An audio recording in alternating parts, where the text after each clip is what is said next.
When you develop a car, you can never look at a single component individually without taking the whole context of the car into account. In this case, there's so much architecture and packaging, as we call it in the car industry, that you don't see immediately here, but I'll explain it to you. So the W16 is a very short engine for its size, but quite wide. And the layout used to be in a way that the gearbox was in front of the engine. Now it's behind the engine. And then that gearbox was feeding the power or torque to the front axle, but also to the rear axle. So the prop shaft for the rear axle went through the engine block to the rear differential. So it was a very wicked layout. We don't actually have that connection now. The rear axle is completely separate from the front axle, and the front axle is two electric motors. There's no physical, no mechanical connection between the engine and the front wheels. But in between now we have a battery, and the gearbox moved from the front to the rear. It also enabled a different aerodynamics of the car, because now we have a narrower engine, which is also tilted in the car. It's actually not straight like here, it's at an angle, to enable a very interesting diffuser, which is double the length of a Chiron diffuser. And that's actually very beneficial, because you want downforce from underneath the car, from the body, instead of wings on top of the car, because it comes with less drag penalty. So you get more downforce for less drag. And in this case, we have super long Venturi tunnels left and right of the engine, because the engine is now narrower, and with the angle of the engine and with a lot of trickery that we did also with the rear crest structure and the suspension, which is now exposed in the airflow. So the suspension is also shaped like an airfoil, like a wing basically, because it's in the airflow. The air flows left and right next to the engine, so it was very important to keep it narrow. People sometimes forget that total aerodynamic resistance of a car is the CD times the frontal area. So it's very important to reduce the frontal area, especially for a car that goes the speeds that we do. As you know, we are about breaking speed records, and the Tourbillon is faster than the Chiron.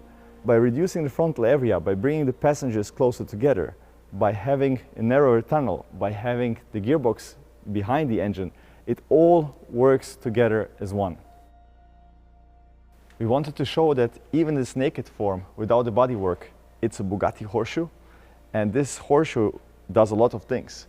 We have the medium temperature cooling systems here, so the air is flowing here to cool the front electric axle and the battery and the brake system. And then here comes the luggage compartment, and left and right is the cooling for the combustion engine. So when the air goes up, the car goes down. That's usually how downforce works. So in the Chiron, the air would go in here, and because of the luggage compartment, it would go underneath the car. You don't really want air to be going underneath the car from here. So instead now we have the air going up through these radiators and exit in the bonnet.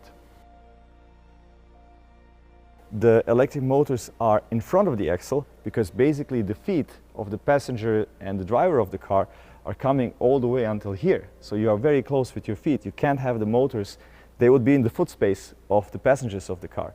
And then you see here is kind of a hole between the gearbox and the inverter. Why? Because this is where the steering rack goes. And then in front of the two inverters, which is also a very integrated dual inverter, so it's basically one box with two inverters for two motors. We have the luggage space, which is now completely different, and now we have a very deep but narrower luggage space. What we did with the Tourbillon was having a very narrow powertrain that's on top of that angled, so that we can channel the air left and right from the powertrain. And actually, because of that, it goes through the suspension. And you can see that here in this wing-shaped 3D printed suspension arm, and then it goes up until the end of the diffuser and then goes away, and then actually even the exhaust pipe, which is not here now, is separating the airflow from the diffuser and the turbulent air behind the car. And it's all a big interplay of different systems. On one side, the powertrain layout, which enables the whole architecture to make it work like this. But also, for example, in a normal car, what you would see here in the back now would be a big metal crash beam, like thick like this, and going from left to right all the way across the car. And we don't have that because our diffuser is actually the crash structure. So this is the diffuser cone. You can see the shape of the diffuser, but it's at the same time absorbing the crash energy. So two of these 3D printed metal structures, which have this tiny, intricate little metal structures inside, which are there to absorb the energy, enable it to start with the diffuser so tall. Now when the car would be on the floor, this would be at knee height. So this is the terminal height of the diffuser. And with the diffuser, you have to go in very gentle angles. You basically have to stay at around 11 degrees. And that means you can't go very aggressive, because otherwise the airflow would separate from the diffuser and the diffuser wouldn't work anymore. So if you start that high, it means the diffuser needs to be really long. And in the case of the Tourbillon, the diffuser starts in the middle of the car, basically underneath the passengers. So half of the car's length is the rear diffuser, which is perfection for an aerodynamicist. That's what they want to do. But that means then that the suspension, because of that, is in the airflow. And traditionally, you wouldn't be able to make a suspension arm that's aerodynamic, because it has to be very strong to sustain the forces that it needs to do. But then comes another thing that we did for the first time in the Tourbillon, 3D printed suspension. So we see it here much more prominent in the upper wishbone, in this organic, topologically optimized shape.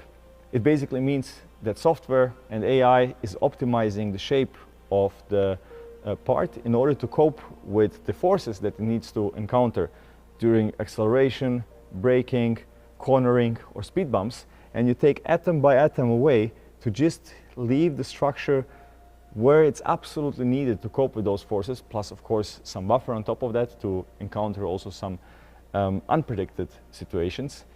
And that enables also the design of a wing-shaped suspension arm. You can see the difference between the upper arm and lower arm, because this one is not in the airflow, this one is.